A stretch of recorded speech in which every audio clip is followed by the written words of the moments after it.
Hey, everybody. In this episode, we have a young man named Tyler. He comes on the show. He works for Haven Detox here in South Florida. We've worked with them for a long time. It's a really cool program. Now, he comes on, talks about his story of sobriety and finally what landed him into treatment after years of drug abuse. We talk about really what amplified his sobriety, why community was so important for him when getting clean and sober. We talk about marijuana maintenance, the pros and the cons, and so much more. We know you're going to get a lot out of this show. If you have any questions, you can obviously email us, info@realrecoverytalk.com. Enjoy the show. Here we are, Real Recovery Talk. I am your host, Tom Conrad. In today's episode, we've got Benjamin B. What's happening, everyone? And we got a young man by the name of Tyler. Tyler, what's going on? How you guys doing? First things first. Thank you for tuning in on the podcast app, whichever one that you choose to use. And thank you for watching on YouTube. In the end, if you have any comments, questions, or concerns, you could always reach us, info@realrecoverytalk.com. Again, that's info@realrecoverytalk.com. And ultimately, we want to help you turn your mess into your message, right, guys? I like that. Yes. And also go to realrecoverytalk.com/reconnect if you want to get involved in our Family Reconnect program. Tyler, we haven't told you about this. No. But it's primarily for families and loved ones, and they have full access to myself, Dr. Tambini, and Mr. Benjamin over here, and we take you through a full curriculum that we build out for you. And in the end, you're going to be able to help yourself so you can help them. Man, that's cool. Butchered that pitch, but That's all right. ultimately it takes the families and empowers them to make the right decisions, getting their loved ones help. That's cool. Is it like a group? Yeah. So, that's the idea behind it. What we're doing right now is waiting to get enough people to sign up to do an actual group. So, if you got anybody that wants to join, they can go to realrecoverytalk.com/reconnect. It's a membership. It's $197 a month. Cool. What, Ben? I was just going to say, from Tyler's perspective, we haven't introduced him yet. We've known him forever. But he does the same work that we do and hitting the families, man, because he does interventions. How much of a challenge and obstacle can families be? Oh, my God. They don't even realize No, it. they're the number one obstacle. Yeah. And they just get in the way, and they, we talked about all the time, you're loving your loved one to death, and a lot of the times the family are the biggest obstacle. So that's really cool.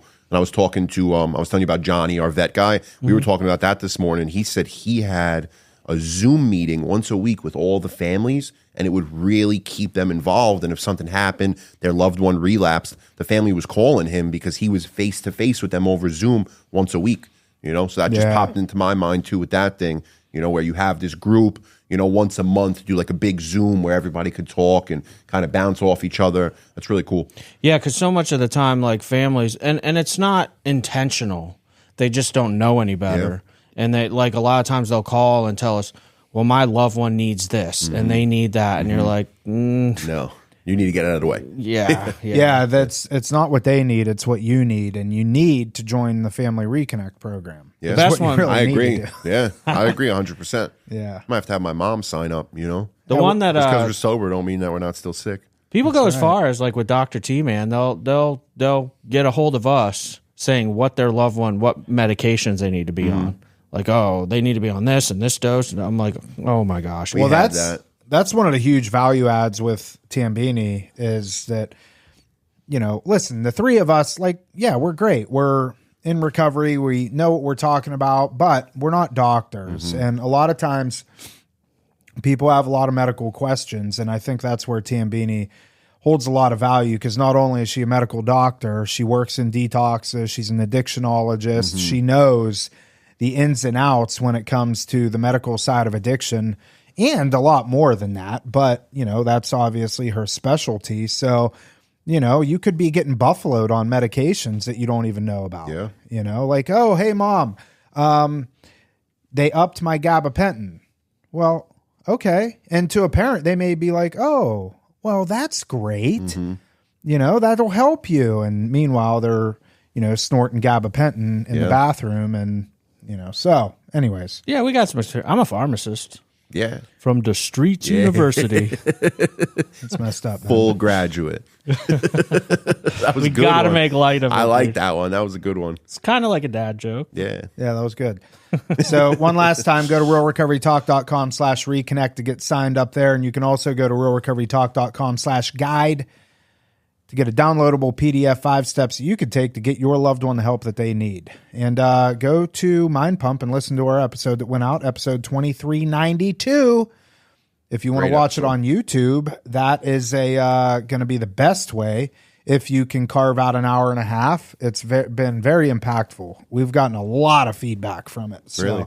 Yeah. That's Yeah, awesome. Pretty cool. So yeah, episode 2392 on Mind Pump, and that's it. So Tyler, thanks for coming, dude. Yeah. Thanks for having me. Full transparency, this is round number 2.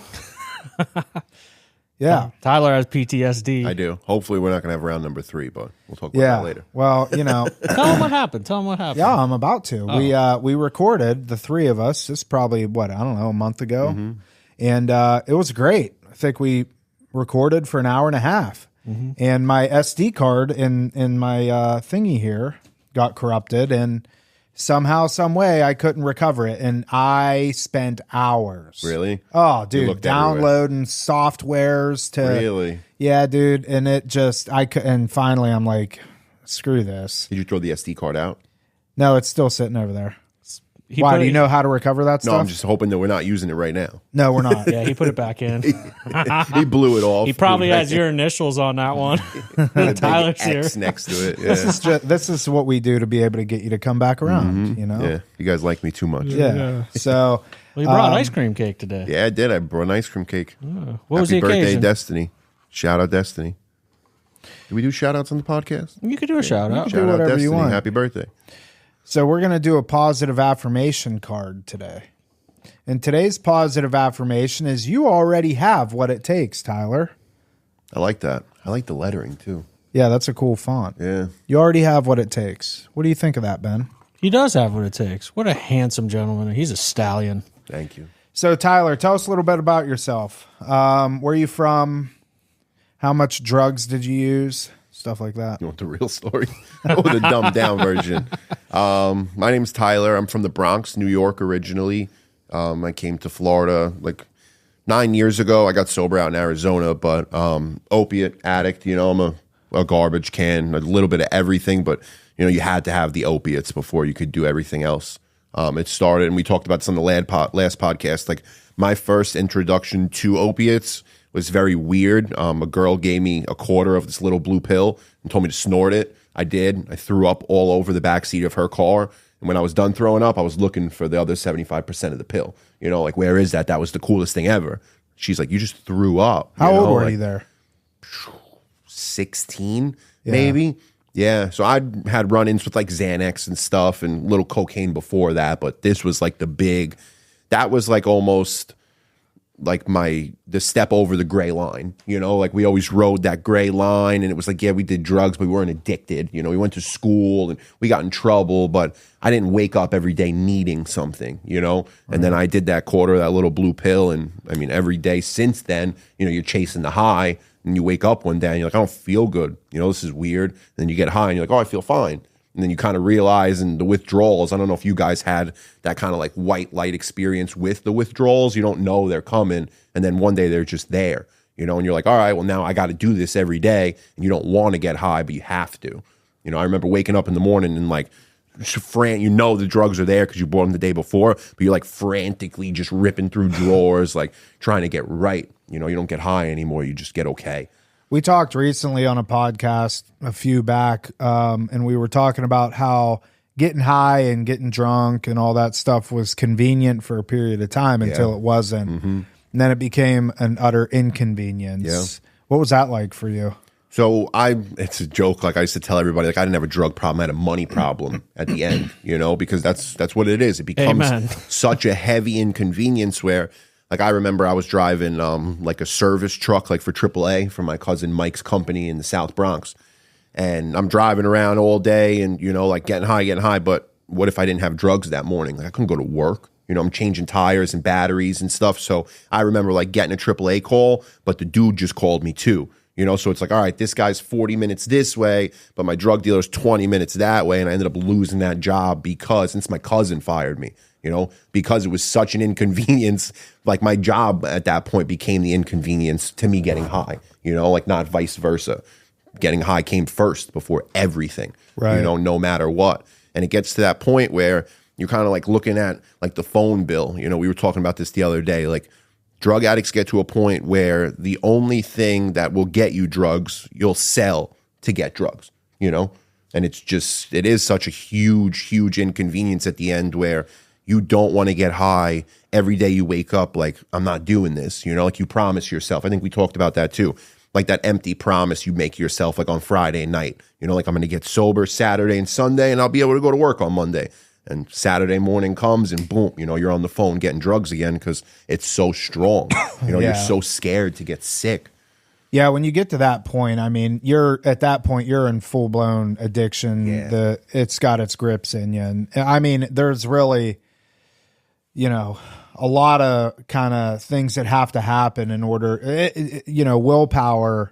Ben, you talked about this on the Mind Pump episode. Like, willpower ain't going to do it. No, not at all. I can't tell you how many times, like reminiscing back, Whitney and I sat down and had conversations with each other. I mean, we had Weston at this point. We're like, today's the day that we're gonna get clean and we're gonna live this life and we're gonna be a family, white picket fence, da, da, da, da. And then like a couple hours later, well, actually, you know, tomorrow can be the day.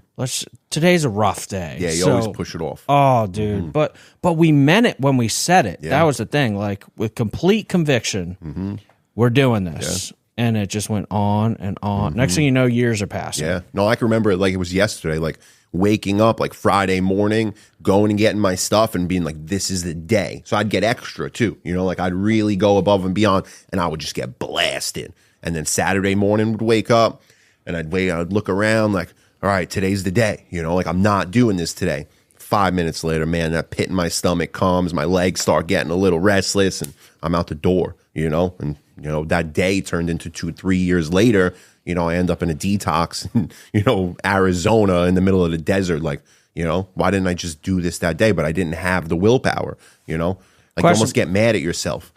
Random junkie question for you. Yeah. I'm curious since you mentioned restless legs. Yeah. Worst withdrawal symptom from opiates, in your opinion? Restless legs. I'm with you, bro. 1,000,000%. I could get through the throwing up, which I never even really threw up. Like, I always looked at people that, like, threw up like they lied about it, you know? Me but too. Yeah. I know it happens. I've watched it happen. Yeah. But I've never, like, I get nauseous, but these people talking about, like, puking their guts up, that never happened to me. Me But I either. always thought it was a made-up thing that, you know, like, people used in detox to get, like, more meds or something. Like, oh, man, I'm throwing up. But, yeah, restless legs, by far, can't sleep. Like, I mean, it ruins you. And I could get, like, my stomach hurting, sweating, you know, like the hot and cold chills, and I could do all that. I could do all that too. It was the restless Them legs come, man, and you're laying in bed and you start kicking, you know, and it's like, all right, I just ran 4 marathons while I'm trying to go to sleep, you know. Oh, it's horrible. I can feel it now.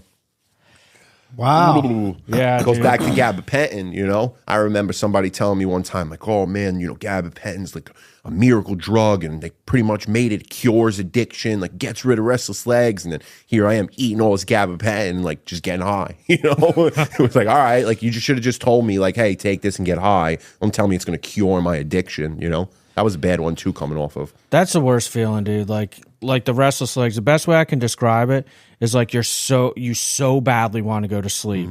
However, somebody like IV'd you like 100 cups of espresso coffee Yes. from Dawn Cafe down the road, bro. Like, Yeah. No, it's like running a marathon, man. And it never stops. Some people think that restless legs are like, all right, it goes a little bit, and then you kind of it don't stop, man. It's days, just goes on for days and days and days. Like, and it never, you could work out, you go run on the treadmill, you ain't going to sleep, man. looks like I'm doing the worm in my bed, bro. Yeah, you literally are, you know? Oh, yeah. What's the so you found yourself in Arizona. How old were you? I was 20. You were 20 years old. 20 years old. Yeah. So I had the option, you know, it was like another day. I woke up and everything was fine. I just got fired, you know, from my job. Nobody knew anything yet. I had sold my phone for drugs because they gave me a company phone. So I got rid of the iPhone, flip phone, you know, like Nextel, because it was like a tow truck thing. So we could fleet each other and stuff, you know. And I wake up and I hear like my brother, and they weren't living. My brother's 8 and 10 years older than me, so they're out of the house, you know. And I hear my brother, and then I hear my sister-in-law, and I'm like, nobody said anybody's coming over today, you know. And by now it's probably like 11 o'clock. I had woke up, got high, went back to sleep, and my dad comes in the room and he's like, hey, you want to come out real quick? I knew exactly what that meant, you know. I heard the family. There was nothing planned. Nobody was coming over that day. And I walked out into the living room and everybody was sitting there. And I'm like, here we go again. I knew exactly what it was. You know, we're having an intervention. And like, I remember looking at my whole family and my mom's crying and my dad takes out a manila envelope because, of course, I don't get high, you know, like I'm just tired or I didn't get any sleep last night. I'd never tell you, like I'm a drug addict, right? My dad's like, you're getting high. I'm like, no, I'm not. You know what I'm saying? I go to work every day. I do all this stuff. And he looked at me and he goes, okay. And he had a manila envelope, big one, sitting on the table. And he picked that bitch up and dumped it out. And it was just bags, empty bags that he'd been picking up around the house, through my room. Because, you know, in New York, you get heroin in like a little square bag, not like capsules in Florida. I'm telling you, it had to be 1,000 bags in that manila envelope. They went all over the place. And he's like, you got all these empty heroin bags and you're not a drug addict? Like, that's crazy. Where'd they come from, you know? My dad's a sarcastic guy, and so he's looking at me like, this is insane. Like, somebody broke in our house and dropped a bunch of empty bags in your room and they stashed them in all these weird places. Like, that's crazy. So we went through the thing, and my dad's like, listen, you got two options. Like, you know, I'm not going to watch you kill yourself. I can't do it anymore. He's like, and if we keep doing it, I'm going to end up killing you, you know? Because, like, at least you were dead by my hands, you know? Drug dealer didn't kill you. He looked at me. He was so serious, too. My dad's, like, retired military and, like, badass dude. And he's looking at me like, I will kill you so that you don't kill yourself. And he had, like, 2 envelopes. And he said, there's a plane ticket in this one. And I think there might have been, like, $200 in the other one, you know? And he's like, you could take one. But no, you take the money. You walk out of this house like you don't have a family anymore. And nobody ever said that to me before. And it was like real, where it's like, holy shit, like I'm the baby of the family and they're going to like excommunicate me. Like, this is nuts. I said, where's the plane ticket? He's saying, telling you. I'm like, all right. I kept looking at the 200, like, damn, you know, like I get ripped today, you know. I was good like all day. Like, I'll worry about this tomorrow. And I just remember like, man, I can't do this, you know. Like, I got a great family. I got a great support system. Like, I'm just going to kill myself, you know, like why? So let me give this an honest shot, because I had already been to treatment once, came home, relapsed, found heroin, and then they tried to send me back to treatment, and I found this like outpatient place in Manhattan, like lawyers and doctors would go there, like real people. Like an EAP program or something? Yeah. So I would go there and fail their drug tests. I'm probably there for 2 years. That's the Vivitrol story. I got high right before I got Vivitrol and was sick for like 28 days straight. Precipitated withdrawal. Please don't do that ever. They should have drug tested me. They didn't, though. You know, and I'm clean, and they jammed me with that. It was bad, but I said I'll take the plane ticket. You know, let's try it. You know, I'll give this one honest try. And at least my thought was I'll be away from them, so if I do want to get high, they won't know. You know, like I'll go to treatment, I'll do sober living, I'll go live in another state, and then I'll get high. You know, at least they're not watching me kill myself. So we get to the airport and we pull up, and I looked at my dad. I'm like, you're just dropping me off? He's like, no, we're going to park here, like at the terminal. I'm like, you can't park at the terminal, you know? He's like, no, I got this. Don't worry. So we get out of the car, and there was like an unmarked police car in front of us. Guy gets out, trench coat, everything, shakes my dad's hand. I'm like, what's going on, you know? Bro, I got police escorted through LaGuardia Airport, bro. No scanners, no metal detector, no nothing. My dad, 2 cops, and me. Police escort. They sat with me the whole time, so I didn't run. Like, my parents were scared, you know? My mom's best friend, Diana, is like a detective. She's like a high-ranking like police officer in New York, so she hooked us up. She worked at the airport, and she does like the detail for the Pope when he comes and stuff like that. So I was literally police escorted through the airport. They sat there the whole time with me, and I remember getting on that plane, going out to Arizona. You know, I found out when we got to the airport I was going to Arizona. Got there, and I wasn't like fully done, but I was done. You know, like when you get there and you're like, one more. You know, like I'm going to do one more, and then like I'm already here. So we got to Arizona. My mom gave me some money before I left because she never thought I'd pull something crazy like this off. But we get to Phoenix, and guys holding sign, Tyler F., you know. I walk right past them, trying to come up with a plan. I got 500. I'm sick. I did like 3 pills or something. I had a $500 a day habit, so I was sick still. So I go back inside. I grab the guy. I'm like, hey, you're my driver. We get in his car. His windows don't work. There's like cigarette ash all over the floor. Like, he was a dude in recovery, but he probably wasn't living the way he was supposed to. And he just drove people to and from the airport. So I looked at him. I said, how much money you make? And he said, I can't tell you that. You're a client. I said, well, listen, I don't think you make a lot of money just based on how you look. I'm going to give you $250 right now. You drive me to the cop spot. He's like, no way. I was like, all right. I'm telling the guy who owns this treatment center when we get there that you offer me drugs. He's like, what? I said, who are they going to believe? You know? I said, who are they going to believe? Really? I said, yeah, I'm a drug addict. But like, look at me. I got nice clothes on. I had Jordans. Like, who cares about that? I said, look at you. You know? They're going to believe me. You might as well take the money. So he drove me to a cop spot, Phoenix, Arizona. You know, I was behind McDonald's with these cholo dudes, and they were spitting balloons in their hand, and I thought they wanted to fight. It was really, really bad because, you know, the drug game out there is very different than New York. You know, they hand it to you like this. Over there, they spit a balloon out of their mouth. It's black tar. I never seen it before. And that was bad, man. I got high with a homeless guy for like 2.5 hours behind McDonald's and went to treatment. They're like, hey, when's the last time you got high? Of course, I told them 2 days ago. You know, I'm trying to get everything in my system because it's like my last hurrah. Same thing like with the Vivitrol. They gave me Suboxone, precipitated withdrawal. Yeah, like 2 hours. You didn't after learn I your got lesson high. the first time? No, or the third or the fourth time. Yeah, I don't. Dude. I'm a hard learner. I got a question. Did you give the guy the 250? I did. Yeah, he took it up good. front. That was yeah. good. Yeah. Oh, that's good. Yeah. Yeah. He ended up getting fired too. It's funny. So I was out in Arizona in probably like 2.5 months. He got fired like 2 weeks into me being there because I think after he did that for me, he realized like I might have something here. Right. So I think he picked the next guy up from the airport and was like, hey, you want to get high? You know, like I gave him a scheme and he got caught. He ended up getting fired. I should make amends to that guy. I feel bad. Yeah, but it was nuts, man. It was really nuts. In Arizona, like truly, like we talk about like spirituality and like finding this higher power. And like I've never had that. I'm telling you, man, in Arizona, like I'm a kid from the street. You know, I wear Jordans and I left baggy pants, you know, my ass hanging out, backwards hat, like real New York, like Bronx borough kid.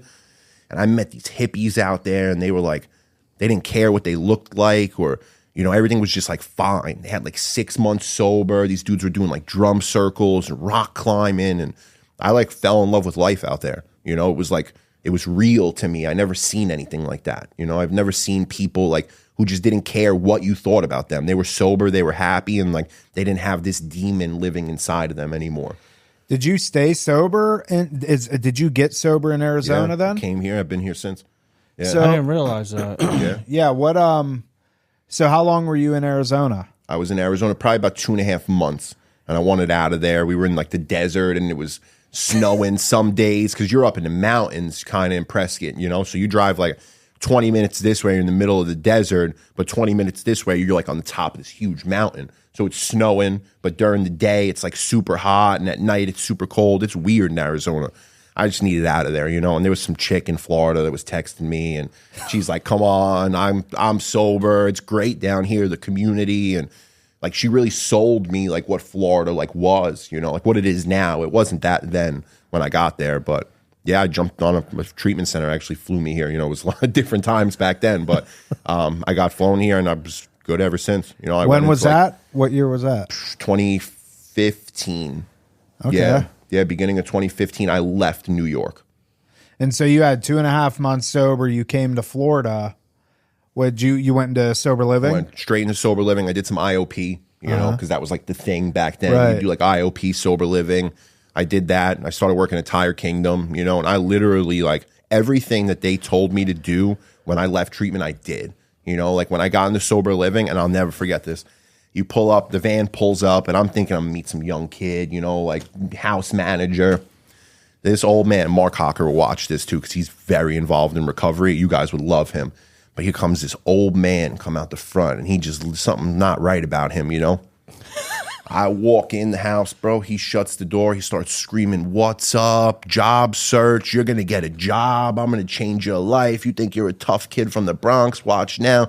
Man, I'm telling you, every morning, like 8:30 in the morning, he'd come in my room because he knew I was going to be like, I was going to try to bend the rules a little bit, and I was going to try to hang out with me. You could just see it on me, you know? And he'd come in my room 8:30 every morning, pots and pans, banging pots and pans and playing the bugle from like the military, dun, dun, dun, dun, dun, on his phone. He had a speaker every morning, bro. I'll show you guys after. You would love Mark Hocker.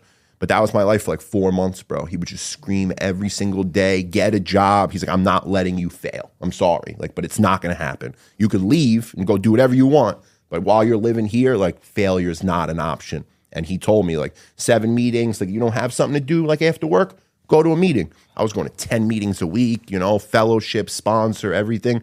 That guy's probably one of the only reasons I'm alive. Is he still around? Yeah, so he's up in Pennsylvania. He's talking about moving down here, but he runs Good Days Recovery up in Pennsylvania. It's just a network of sober living houses. He does it the old school way, buy the book. It's really cool. Like, he never changed with the industry, you know? How long did you work at Tire Kingdom?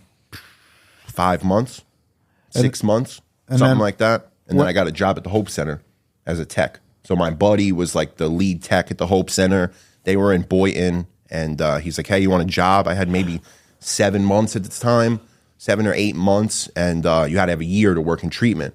So I said, I'll take the interview, you know, I'll talk to the lady, and she tells me to come back in a couple months, I'll come back. And I told her, I said, if you hire me, just give me 1 week. If you don't like what you see, get rid of me. It's that easy. And they did, you know, and I've been working in treatment ever since, which is crazy to think about. But yeah, I was just a tech. They ended up getting raided by the feds, and great program, but they had some sketchy stuff going on, like behind the scenes with like their doctor and checks and stuff. So that didn't work out, but that's how I ended up at the Haven. We should touch on that because when we recorded and the SD card went bad, we talked a lot about this, but you coming down to Florida in 2015. Yeah. That's when Florida was the Wild West and the client brokering was going on. It was very different back then. If like the movie Body Brokers is out now, so people might be familiar with what we're talking about. We talked about it on the Mind Pump podcast. They asked us about it. We've talked about it on here. But I just want to clarify because, you know, earlier you said how great Florida is for recovery. There's a recovery culture here like nowhere else. Oh, absolutely. Point blank, period. And it's really cleaned up now. Like the FBI got involved, the Sober Home Task Force. It really started cracking down, and it was late 2015. Yeah. Yeah, 2016 or early 2016. Very early 2016. That's had when that big raid, right? I don't remember the name of Good the program. Decisions. Good Decisions. There was a huge network raid. of Sober House in West Palm. Dude, they had like 200 something people. It was insane at giant. one point. They had the whole apartment complex. It was like, insane what that guy did.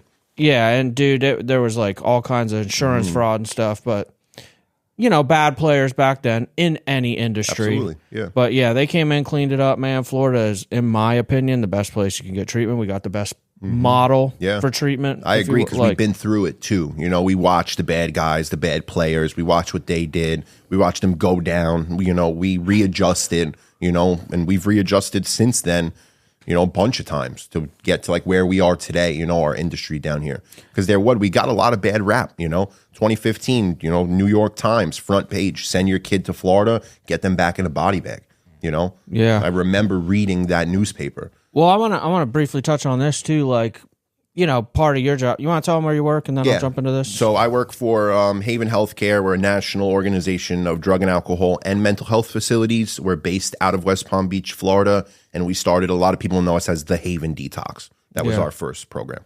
So, and the reason I bring that up is your position is very similar to a lot of what we do, you know, interventions, outreach, admissions, stuff along those lines. Tom and I play a big role in that. And, but one of the things that drew me to you in particular, we've known each other how many years now? 9, 8, I would say 8 safe. Yeah, like, but the thing is when you sit down with people, man, you could tell who the good guys are. And going back to what we were talking about with the brokering and the culture down here and everything getting cleaned up, dude, the professionals in this field now, like if anybody sketchy comes around, dude, and shows even a hint of some of the old behavior that was happening back in 2015, you are shunned, bro. Yeah.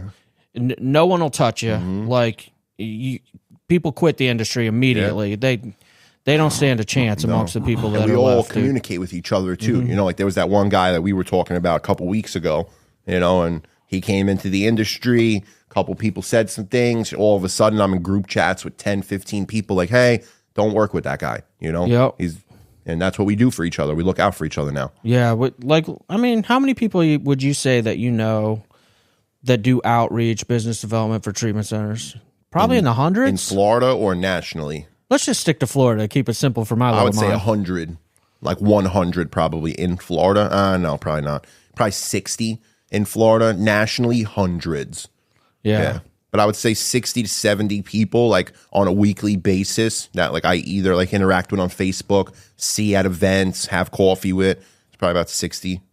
And that's part of the good thing about getting professionals involved. Because keep this in mind, man. Like, I like to think about someone that's looking for treatment or family. A lot of times, man, like everybody that doesn't know will just jump on Google. If you're some parents looking for a treatment center, just Google rehab near me. Yeah. Here's the thing, man. You get somebody involved like Tyler, myself, Tom, someone that, I mean, the number of people that you know, the number of resources that are available to you, the way that you know programs, their reputations, stuff along it's not some random Google search like, I hope this place is good. Because, like, dude, we can't take everybody at Rock, you know, and for us, we don't do detox. We have to refer out to detox. Like, I'm not sending someone somewhere. No. Because if my name's on that, dude, like if I'm saying, hey, man, go detox at the Haven, they're a great program, bro, like they better be doing the deal, which you guys are. But like I'm not putting my name on something that I can be held, even though I have no actual ties. There's no. But it was your word. My word. And my word and my integrity, to honesty is everything today in this field. Because even when we first met, you vetted me. You did very well. Did I? You asked the right questions. Yeah, absolutely. You came, seen the facility. Like, we didn't just jump into this like, hey, I got a detox. You have a patient who needs detox. Here's this patient. Because that happens. Like, you came, like, you met, like, the staff, you know? Like, you really thoroughly examined the Haven before you even thought about working with us. Yeah. Because that's who you guys are, you know? And I say it all the time, like, and I was just telling Kirill's our owner. He owns the Haven.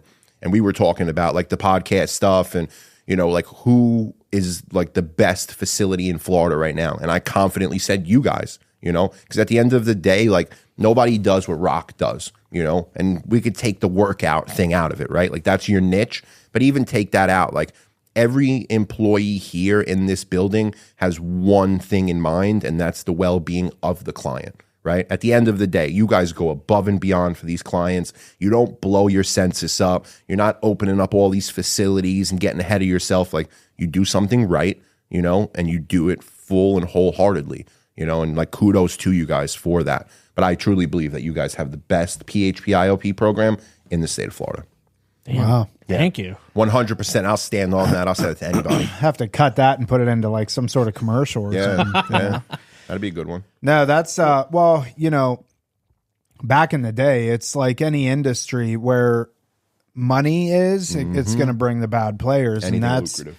You know, it was really the Wild West back in the day, and it did, I remember Megyn Kelly did a whole thing on South Florida treatment. This goes back probably, I don't know, 7-8 years or more. I mean, it was a big deal.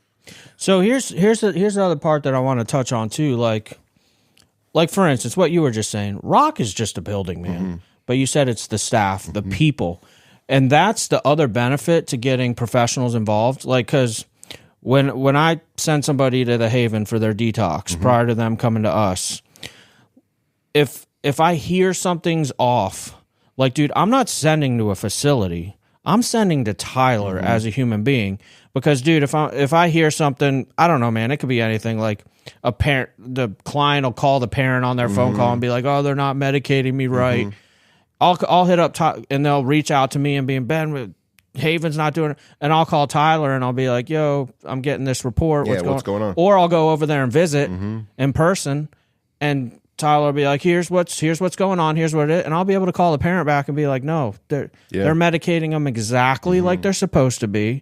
This is an uncomfortable process. Like that's just your loved one going through a detox, and it sucks." Yeah, but they don't understand it. They don't get it, dude. You're not being. You're supposed to be uncomfortable in detox. For people who don't know, medication makes it easier to detox, but you can't get rid of the uncomfortability. It's coming either way. It's just about how bad is it, you know? Yeah, but point is like there's checks and balances. You have people in your corner.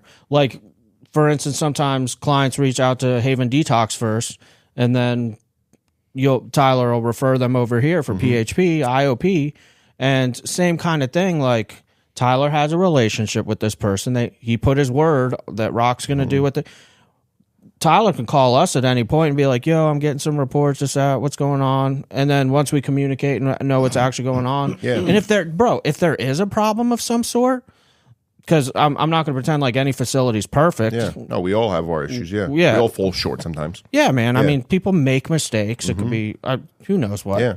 But point is like, it gets fixed. Like, dude, I mean, you can go into any hospital, doctor's office, any profession, a restaurant, they're going to make mistakes. Always. Yeah. Bro, We're just human. How oftentimes they send the wrong cheese on your cheeseburger at the restaurant. Like, stuff happens. All the time. You know? I've never had that happen. Really? No. Get out I of mean, here. the cheese, that's the easiest part, you know? Like, Yeah. there's only so many cheeses you can Maybe put. they forgot the bacon. There we go. That's more viable of an option. Let's pivot here real quick. Tyler, you've been sober how long? 9.5 years. What's been one of the biggest, most influential things on your sobriety?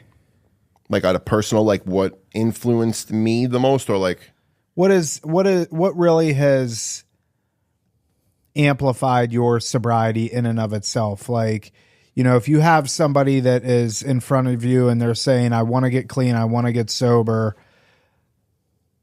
walk us through how you would help that person. Okay, so we'll start with like the biggest thing, like for me, was community. You know, like I had a community back home of people that all did the wrong things, and some of them didn't, you know, but we grew up like 20 people on a corner kind of hanging out, you know, ordeal. So I'm very used to community. I'm very comfortable in community.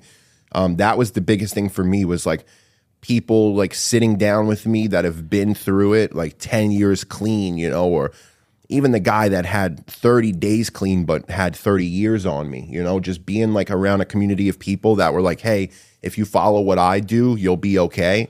And then the guy that was like, hey, this is going to be you if you don't follow that guy. You know, like I remember a guy who was like 60 years old, he had 30 days clean, was like, hey, if you don't get this, like you're looking in the mirror. Like when you're 60, you're going to be me, you know? And I think community is the most important thing, because we can't do this by ourselves, you know? So if I had somebody in front of me that's been trying to get clean for a couple of years, and, you know, we break it down, because that's what I always try to do, is break down, like, what have you done before that somewhat worked? And like, what haven't you done that's probably going to work, right? You got to take all these things into consideration, because people will go to treatment 2 or 3 times and be like, oh, it doesn't work for me, you know, but you just didn't do the proper things. So like AA, we talked about on the last podcast, was the biggest thing for me, because you have these people that you could lean on. You know, you're not alone, and you don't ever feel alone. I feel like, you know, in that fellowship is having people there that are going to hold your hand when times are really hard. You know what I'm saying? That you can lean on, you could, you know, shoulder to cry on kind of thing. That's what really helped me stay sober, you know, was that like sense of fellowship and community. When did you really start, like, when did you latch on to your very first sense of community? I would say probably like 3 months in, when I came to Florida, you know, after the whole halfway house ordeal and like meeting Mark Hocker, and he had already built a community there, you know, of guys that were going to meetings, you know, that were sitting around the house with the big book, you know, not watching TV. So I had it almost like instantaneously, you know, like walking into that halfway house, all the guys kind of, I think I might have had the most time, because I came, you know, like from out of state. So everybody else had about 30, 45 days. I had almost 3 months. And that's when it was like instilled in me that, you know, like if nothing changes, and you can't do this alone.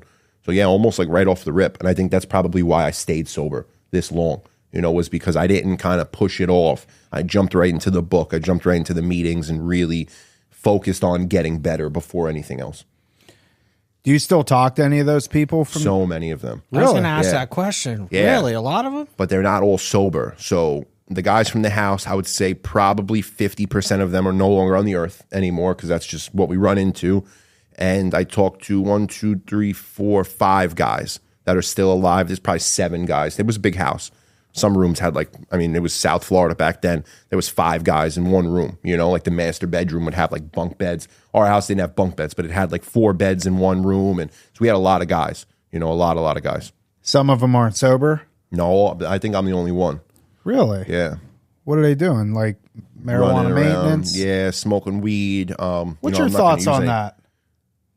So I have some weird thoughts on it. So I believe, and I truly, deeply believe this in my heart, that if you, and it came up with the vets thing, right? So we help a lot of vets now. If you have PTSD, right, and you have past trauma, maybe you have some psych issues, right? I would rather you, as a veteran, take an edible at night rather than eat 10 pills. Now, do I think that kids who just get sober and are living in a halfway house should all go smoke weed and it's going to cure them? No. But I do think that, like everything else, like Suboxone, right? Everything has its place in this industry. And I do think that medical marijuana will be able to help the right people. But I don't think, and we've seen it, right? A couple years ago, all of Florida, everybody wanted to smoke weed, and medical marijuana programs were hip. And where are they? They're all gone. Well, they made it illegal in the state of Florida now. Yeah, because all of those clients were just sitting around smoking weed. The problem is, though, how do you decipher like who is a good fit and who's not? And I don't disagree with you. I mean, I don't throw stones at pot. Mm-hmm. I think that, I would agree with that. Like if you're a veteran and you're going to take an edible at night to get some sleep versus taking a handful of pills, I would much rather. And that's been that was my dad's situation. Like he was taking massive amounts of opiates. And, when he started dabbling in THC, it cut out probably 75% of his opiate use. I'm 100% on board with that. The problem is, at least within the scope of treatment, it's really hard to tell. It's so hard. What people's motives are and stuff like that, which is why, it doesn't even exist. Like if you want to do that after you complete treatment, we have a client here right now. He's 19 years old. He is pretty much here for pot. Really? Yeah. And don't get me wrong. I think that, he qualifies to be here. He's had all the same consequences that an IV heroin user would have, minus the overdoses. Really? Yeah. Totaled the cars, lost the jobs, stuff like that. No money, those sorts of things. And parents said, you know what? You're going somewhere. You're not staying here type thing. Wow. And I think he severely minimizes his use. And my fear for him is that, given the age and where he's at, that he could smoke himself stupid, schizophrenia, whatever, which happens quite a bit.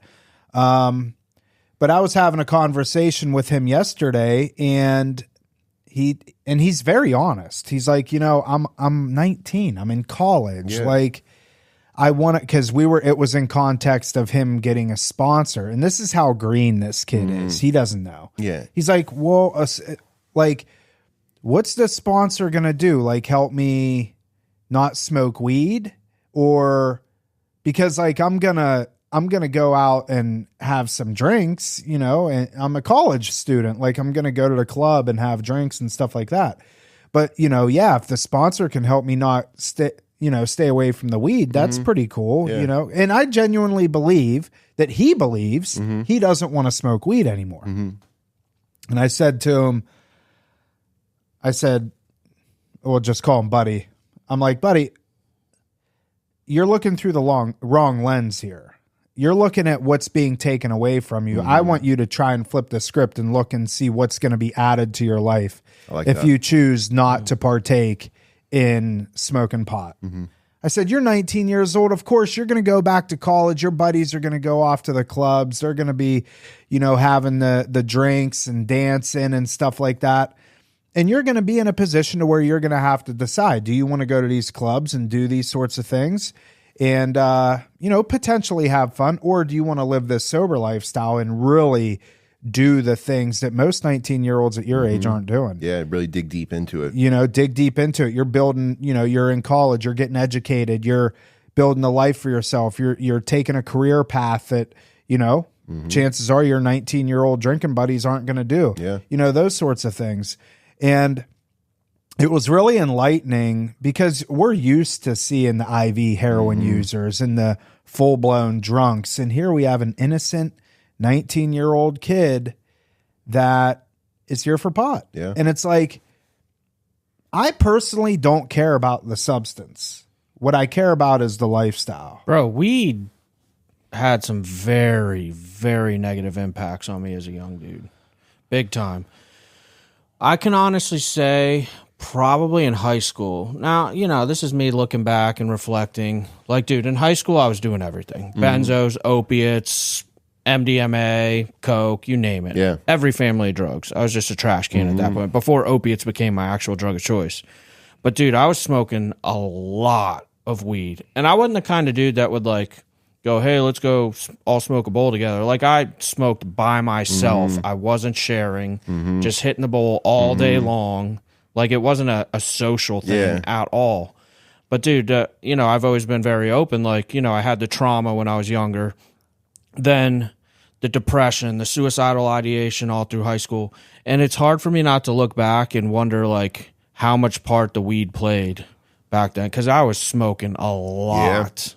All day, every day. If I didn't have it, dude, which was rare, I never let myself run out of weed. It maybe happened like a handful of times over the course of years and years. But those days that I didn't have it, dude, I lost my mind. Really? Lost my mind.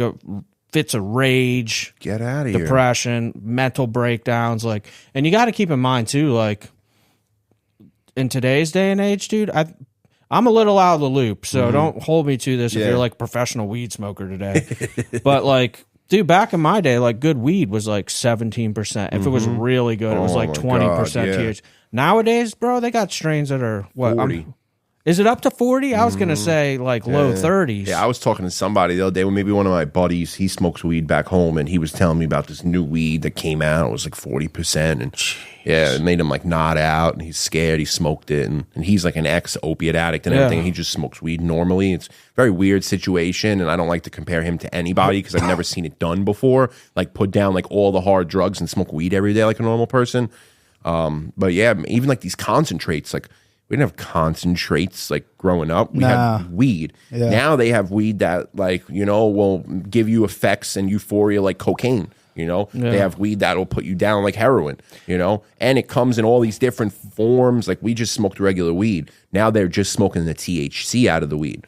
So the concentrate's like 100% THC, just pure THC. That can't be good for your brain. In a vape pen that doesn't smell, you know? And nobody thinks about the development of the brain. Well, that's what I was getting at. If I had to like sum up the point that I was trying to hit is like, you know, I was doing substances like opiates and benzos that are highly, you get physically dependent upon. But I can honestly tell you that probably the one that had the most negative consequences on my mental health was marijuana. Weed. Get out of here. For sure, dude. Wow. For sure. I really, really think it exacerbated everything that I had. And I mean, there's all kinds of studies backing that up where like kids nowadays, because of the high concentration of THC that are prone to schizophrenia that would have otherwise had it are now becoming schizophrenic. Like, dude, it's potent. It's not the same thing it was. And now, right now, I feel like I sound like my parents, like back in the day. But it's the truth. It's true, man. You know? Like, they figured out a way to, you know, just make weed like so much more potent, and they're growing it with these chemicals, and like it's not, you know, the $5 bag of weed that we used to buy, you know. It's not at all. And now with the dispensaries and stuff too, it's just so easily accessible. And what I'm seeing like on social media is they are marketing to young individuals, you know, like all the packaging you see online and stuff is like all colorful and has cartoon characters on it and stuff. Like, you know where they're going with it, you know. I think they call them Mylar bags or something now. I heard that the other day. That's what they sell it in. But, I mean, it's so easily accessible. And now in November, Florida goes rec, right? They're talking about it. Oh, really? What happens to all of our clients that go into sober living now that can walk down the street into a dispensary and buy medical-grade weed that's 40%. You know, that's going to change a lot for us, too. With just an ID? With just an ID. It doesn't even have to be a state ID either. I was reading a couple nights ago. Any state. As long as you're over the age of 21, after November, if it gets passed in Florida, I mean, and we're in Florida, you know, so you're going to have one on every corner. You know, nothing that happens in this state just happens a little bit. You know, they're going to blow this thing up, and they're going to be on every corner. And everybody's going to be smoking weed in Florida on the street like they're doing in New York right now. I'm going to open a can of worms and say I'd rather it be that than alcohol. Yeah, or pill mills, right? Yeah, unfortunately though, the bars ain't going anywhere either. No. You know, but I think listen, I'm not anti-pot by any stretch of the imagination. I think that if people can do it successfully and recreationally, I don't care. More power you to know? you. Yeah. Absolutely. Bro, anything. Bro, if somebody knows how to smoke crack on just Friday nights and they do it successfully and they got no other life issues, like more power to you. Yeah. Yeah. I mean, but, you know, in the context of pot, I think, you know, one of the things for us is we're dealing with a population that doesn't know how to do things in moderation. And that's the issue is like, you know, this whole sobriety thing is about getting people to buy into the idea that I don't have to have a mood or mind altering substance to be okay, to be in the moment, to be okay by myself, you know? And pot is one of those things, you know, pot, you know, you smoke a blunt, you do a dab pen, whatever the case is, like you're going outside of yourself. You're looking for some sort of, you know, response and to feel something. And that's the issue with marijuana in terms of, because again, the population that we're working with, they are hardcore drug addicts for the most part and alcoholics. And we're trying to break them of the mindset of having to use a substance.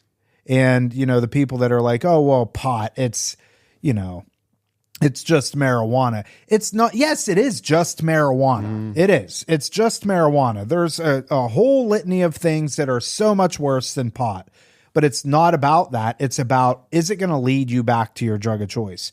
99% of the time it will, because you're chasing a high. You're chasing a physical response. You're chasing a euphoric feeling, and eventually the pot's going to wear off. Yeah. And you're going to want to go back to the Jack Daniels or the crack cocaine or the heroin or the fentanyl. Well, every time you bring this up, I have to touch on it. I know we beat this like a dead horse, but there's also the indirect causes. If I got 13 years of sobriety now, which I do, and I started smoking weed today, I'm not going to be comfortable showing up to an AA meeting, sponsoring guys, speaking at meetings, all of that. doing all the things that I do now that keep me sober.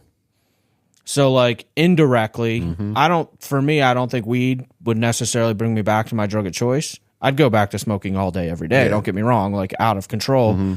I don't think I'd start shooting heroin because I smoked weed. Yeah. However, I would start shooting heroin because I got away from all the stuff that helped me get sober to begin with. Yeah.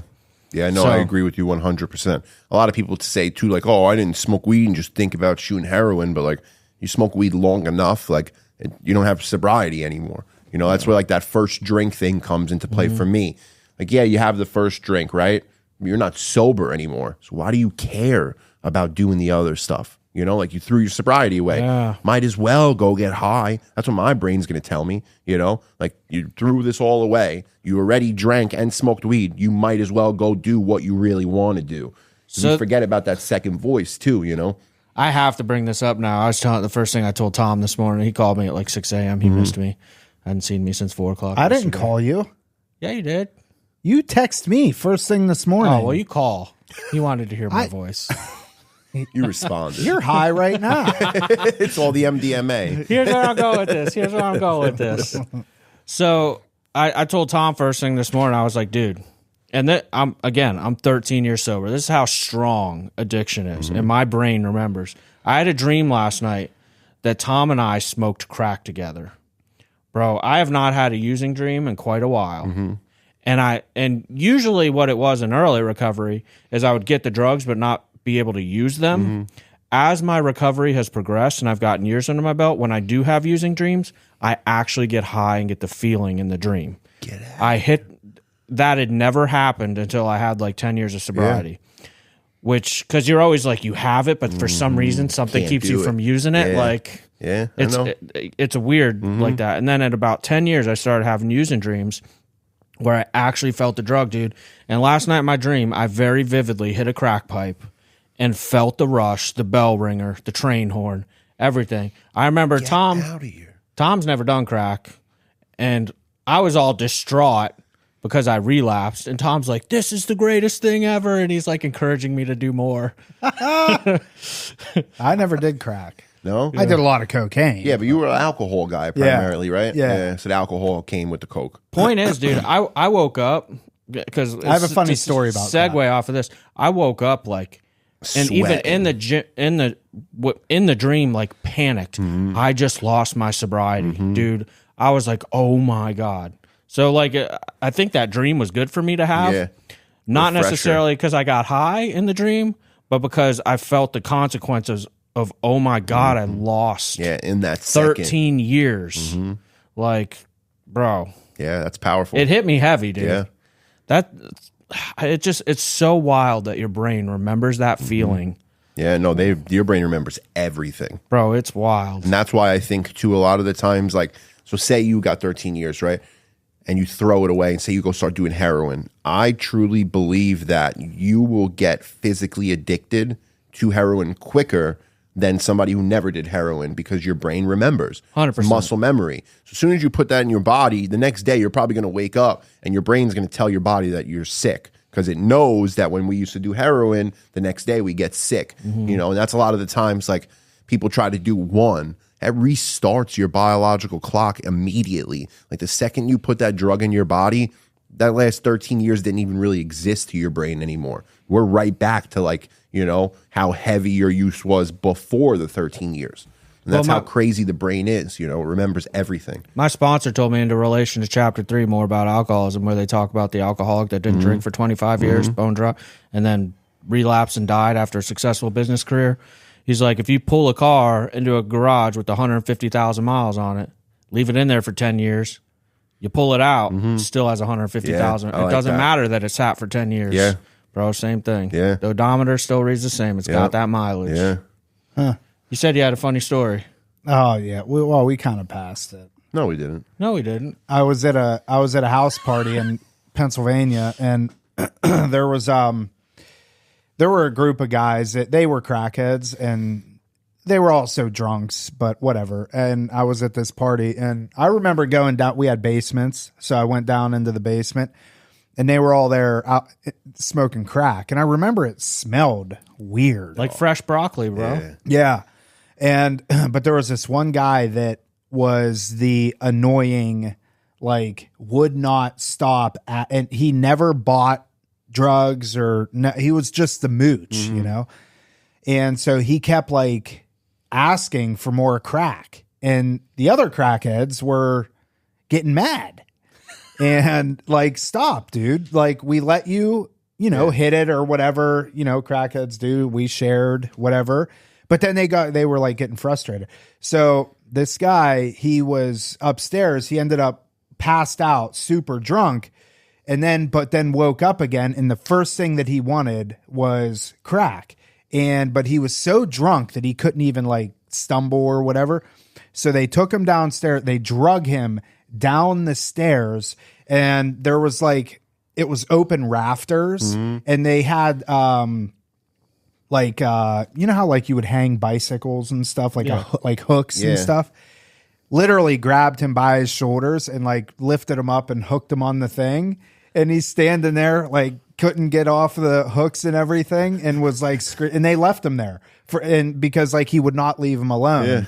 And that was really it. And he was just freaking out because they wouldn't share. So he got crucified in the basement is what I'm hearing, bro. Over a hit of crack. They put him in his place. You know, they're like, you know, just, you know, hooked him up on the thing. But no, I never did crack, thankfully. Yeah. Well, I never did opiates. Crack will do you. Yeah. You don't do every crack. time. Every time. I don't know anybody that's taken one hit and just stopped after that one hit. No, Was like, it's impossible. bro, you hit it one time and you are looking for that next one. Yeah.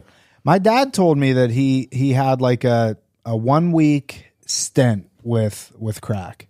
Really? Yep. Your dad never ceases My to dad- amaze We me. need him on here. We can figure out how he did it. His brain's like applesauce Now, Tom. now. How's he talk? Now, Tom. Yeah, I don't know. It's whatever. He was actually on the podcast years ago, That's cool. like episode 5. Really? Probably. Yeah, something like that. I don't remember that. That's This cool. is before he had a stroke and everything. But yeah, my dad was the type of person that You know, when he wanted to stop smoking, he crumbled up the pack of cigarettes, never smoked again. Yeah, my dad's the same way. You know? Yeah, stop drinking. Like, I found a plethora of wine bottles in the basement, and, you know, he said, I'm drinking way too much, and never drank again. Wow. You know, that type of person. Yeah, so I guess he had some sort of small issue with crack back in the 70s or whatever, before I was born. They didn't have crack until the You went on a 80s. one week 80s. run. Yeah, something like that. Yeah, so Wow. pretty interesting. Yeah, that was the like only he was time I smoking ever crack. had willpower was, like you said, you know, like that one hit. I remember going and buying heroin in like the South Bronx, and the guys like would always give me free whatever because I'd, you know, get from my buddies too. And he's like, I don't got any extra. Like, you want crack? I'll take anything at this point. I'm saying it's free. So I take it, whatever. I'm like, what do I do with it? Because like we all came from like blue collar families. So like none of the kids I ran with, like none of our parents did drugs. Our brothers weren't like habitual drug addicts. Like we like made this like thing for ourselves, you know? Yeah. It didn't come from anywhere else. So I remember looking at the guy and being like, how do you smoke crack? Like I just figured out how to do heroin. Like, you know, like what do I do with this?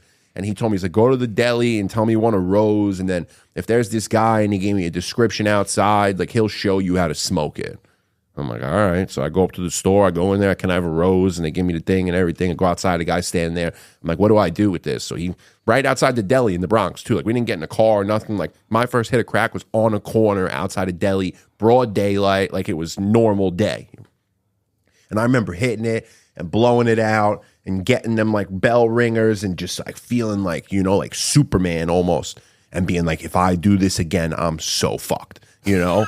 And I never did it again. I never did it again. Really? Yep. And then my brother went to treatment and same thing. He told me, he was like, yo, I had this one experience and this happened and I was so scared of it. Like I never did it again. I'm like, get out of here. The same thing happened to me. And I never, ever touched it ever again because I knew I would be that guy homeless on the corner, no teeth in my mouth, like begging people for $5 worth of crack. It was that good, you know? It scared the shit out of me. Yeah. Yeah. Because I always liked, like I always did like, you know, the heroin or the blues, you know, like the oxys, and then would do coke and smoke weed and eat Xanax and other things. But I had to have the opiates first. And I loved coke. But that crack shit, man, just scared the shit It's out of me. just such an intense drug. Oh my God. There's nothing, it's like getting hit by a train when you first do it, you know? Yeah. And then it's like, all right, I want to get hit by this train every day moving forward. And that's how you know you're so sick, you know? Well, the thing about it too is like once you start, you're literally using it because there was times, dude, I'm like, I can't even hit this again. I can't. But you still put it, bro. It's the worst feeling. Yeah. It's the worst feeling. And it's nasty too, man. It's just such a nasty drug, you know? It really is. Just the smell and the whole pipe and holding it up and pushing the dude, I'm getting sick boy to my through. stomach, like, yeah, no, thinking so about am it. I. It Yeah, I just got gives you chills that. down. Yeah, let's pivot here. Yeah. Let's get more to sobriety. Enough about war stories. It's all bad. Well, I mean, dude, it's crackheads. Yeah. at the end of the day, we're making it not sound enjoyable. No, it's not enjoyable at all. They're like, So what? Let's end with this, Tyler. Your sobriety. You've been 9.5 years sober now. What do you tell the parents that you know they have a Tyler in their life? They don't know what to do. Yeah. I think the biggest thing is, you know, like they say on the New York City subway, if you see something, say something, you know, like anytime, like with like book bags and stuff. And that always, every time people ask me about parents, like I always think of that because parents are so quick to write something off. Not my Johnny. My Johnny would never. Or Johnny comes home and mom finds something. Oh, I'm holding it for my friend. You know, like my friend couldn't bring it home. I'm holding it for him. And mom would be like, okay, that makes sense. You know, this is my perfect little baby boy. They always push it off until it gets so bad where they're like, we have to have an intervention. You know, like my like word for parents would be to intervene immediately. You know, like when you start to see the signs, like when Johnny smells like weed one time, but he said, you know, his friends were smoking in the car, like you got to dive into those things. Because if you don't, you're going to get to a place where Johnny's a full-blown heroin addict now and mom's just been in denial for so long. You know, like I don't even know how to keep parents away from denial. You know, like how do you keep a parent from denying that her kid could be a drug addict or his kid could be a drug addict? You know, it's almost impossible too. I'm not a parent, you know, but like for you guys, I know you're a parent. Like how hard, you know, would it be for you to get to that point and be like, well, maybe my son is doing this, you know? Like how do you break through that?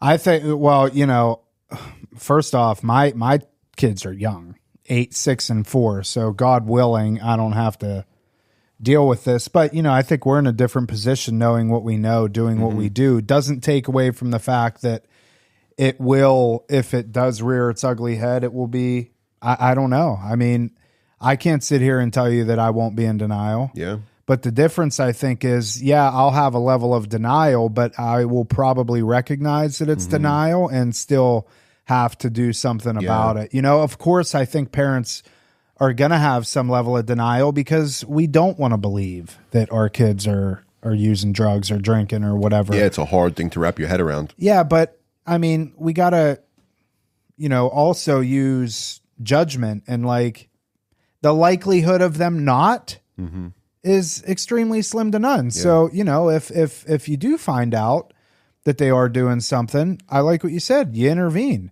you know, and do what you can with the resources that you have. I don't shy away from, you know, my son, my kids, they hear the conversations that I have. They hear the podcast, you know, they know what I do for work. You know, when they hear, where were we?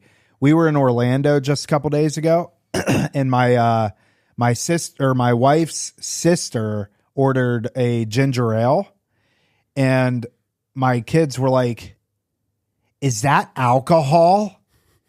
And we're like, "No, it's ginger ale." Oh, okay, good. We thought it was alcohol because and I don't know if this is good or bad, but they associate alcohol with like bad. You know what I mean? Because they've heard my stories and the conversations that I've had with people. Because people will call in and I'll talk to them and they're in the car and I just have them on Bluetooth. Yeah, you know, and they hear the full conversation. You know, so you know they associate alcohol as being not good. Yeah, it's like the devil to them. Yeah, and you know, I don't know. I mean, I don't know how that's going to work. Bro, out. I got a video of Kai in my phone where, because same thing, dude. We take phone calls, and sometimes I got to answer that call. And absolutely, yeah. And I always let people know, hey, there's a kid in the car, so they, you know, they're mild about what they say. But one day, and I got this, bro.